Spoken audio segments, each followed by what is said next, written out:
រសជាតិបែបនេះណាបងប្អូនត្រីធម្មជាតិចាប់ពីបឹងឡើងមកស្រស់ដុតក្តៅពិតជាឆ្ងាញ់អស្ចារ្យ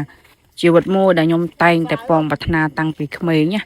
បាទឥឡូវនេះគឺបានជោគជ័យហើយបានមកមានផ្ទះមួយសម្រាប់លំហែមុខផ្ទះពោពេញដោយវាស្រែវាស្រូវធម្មជាតិចឹងហើយថ្ងៃនេះផងដែរក្មួយបានត្រីខាងខែហ្នឹងទឹកឡើងទៅក៏មានត្រីធម្មជាតិពីបឹងតែគាត់យកមកអាំងហើយនេះលក្ខណៈដុតបងប្អូនយើងដុតចេះរសជាតិវាឆ្ងាញ់ប្លែកចាដំបូងណាថាដុតចំបើងឯងប៉ុន្តែអត់មានចំបើងទៅយើងក៏កោអស់កោខ្ជុំឲ្យដុតចឹងទៅបាទធ្វើលក្ខណៈបន្លែកាត់ខ្លះណាប៉ុន្តែរសជាតិចង់និយាយថានៅតែអែមហើយយើងជួបជុំគ្នាមកផ្ទះចឹងទៅល្ងិតខ្លះភ្លឺខ្លះបាទ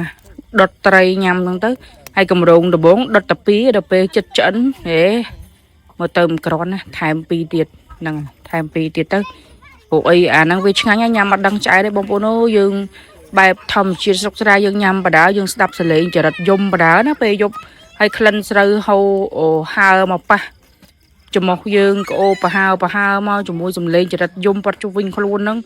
អែមណាបងប្អូនអើយនេះហើយបន្ទាប់ពីយើងដុតចិនហើយមានអីទៀតយើងដាក់លើតូបជើងចេញមកហើយនេះបុកអំបិលម្ទេស